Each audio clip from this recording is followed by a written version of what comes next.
Hi, my name is Mike Lawrence.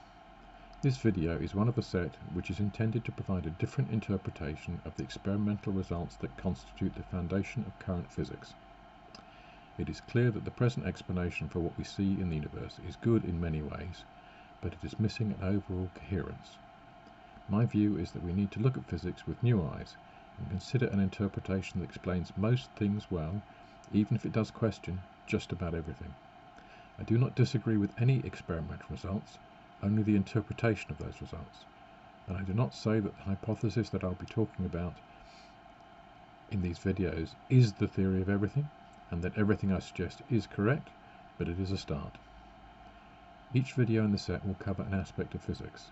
The whole set needs to be understood together in combination, because many aspects rely on each other, and any one taken on its own may not be convincing to those relying on the current interpretations, some of whom may actually be offended by the hypothesis.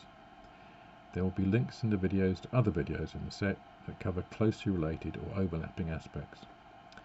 Within the boxes in the videos are representations of the motions of the particles and their composites, which I will be explaining more fully. I'm happy to answer questions where I can, perhaps providing links to where a deeper mathematical analysis shows why I say what I do, since equations and graphs do not make good videos, and will post replies where appropriate on Twitter. I hope you enjoy the videos and they enable you to better appreciate the absolute symmetry and simplicity of nature. But please remember, I'm not an experienced presenter, and although I state everything as if it were correct, this is only a hypothesis. This is video number 7. What sort of properties could other Big Bangs have? The description of the universe as being composed of zero-mass black holes also applies to any Big Bang made with our meons within our own universe. The loop structure does not preclude the formation of loops of pair numbers other than 3 which make up our fermions.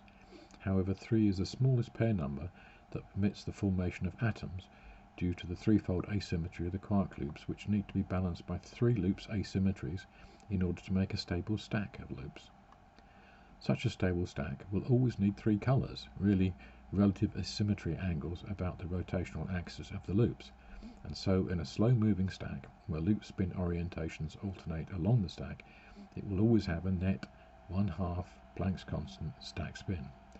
This stack spin needs to be balanced by an orbiting loop of spin 1/2 h and opposite charge in order to form a stable neutral atom. This is part of the overall direction of nature, looking to produce neutral stable systems with no overall energy in either mass or charge forms. The ability to form atomic odd pair number loops and stacks means that dark matter can also be atomic in nature. Depending on whether it's considered that 1 pair loops can be formed, the ratio of atomic matter to all matter could be as high as 75%, but more likely than 1 pair loops is some atomic dark matter based on 5 pair loop numbers. The maximum possible charge on, for example, in a 5 pair number loop, the electron equivalent of a 5/3 electron charge, will have its mass effect as 100% of the rotational frequency. The same would apply to the spin of the loop as a 1/2 h. In order for such 5 pair loops to stack, it should be the case they all have a 1/2 h spin. The quark equivalent masses of 4/3, 3/3, 2/3 and 1/3 loop charges will be reduced proportionately. Given that the inflation effect for each Big Bang will be different, it is not clear what the frequencies of the loops formed, meaning their masses, will be for non-3 pair loop atomic matter, and so what the energy levels of their photon emission or absorption spectra will be. The even pair number loops will definitely all be dark matter, since they cannot form atoms, although they will be able to form stacks. They will only interact with other pair number loops gravitationally and through charge, spin and impact.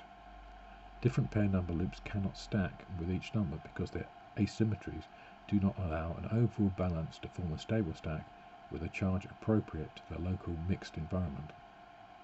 Related videos will be 1. The basic underlying structure of the universe, and 18. How to distinguish matter and antimatter and why there is no asymmetry. Thank you for watching.